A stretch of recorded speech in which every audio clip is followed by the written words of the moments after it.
to spend more time having control instead of more time being out of control. It does matter.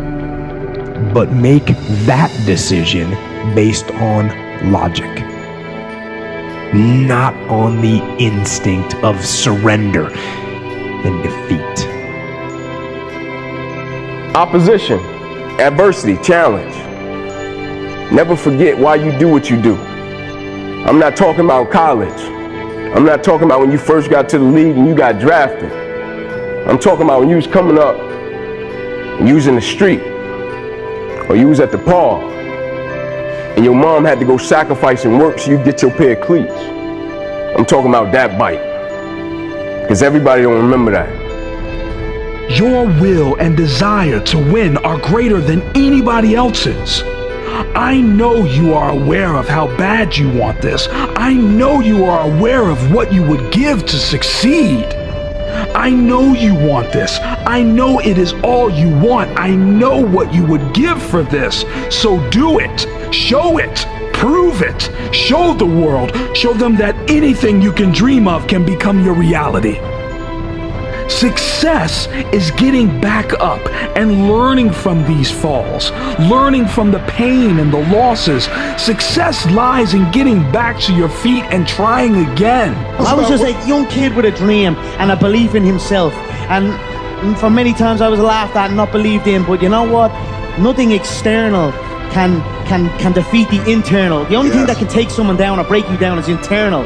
Nothing external is strong enough.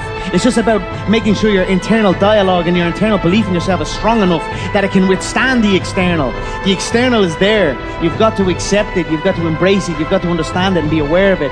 But don't let it seep into your internal dialogue. Don't fail yourself today. For most people, man, you could be great, but you haven't even pulled a strip off to activate it, right? Like you can be great, but you're living on reserve, right? You didn't empty the bucket, right? You didn't give everything you had to every aspect of your life. Like from inspiration, right? Exposure sparks motivation. And my mindset can never go back to the way that it once was because I have been exposed to something different, to something new.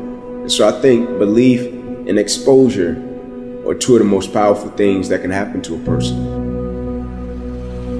Like when you're young or when you do something and you're a novice, right? And you start out doing it and you might think you can do something with it, or you might not. You might do it and it's being driven by your passion.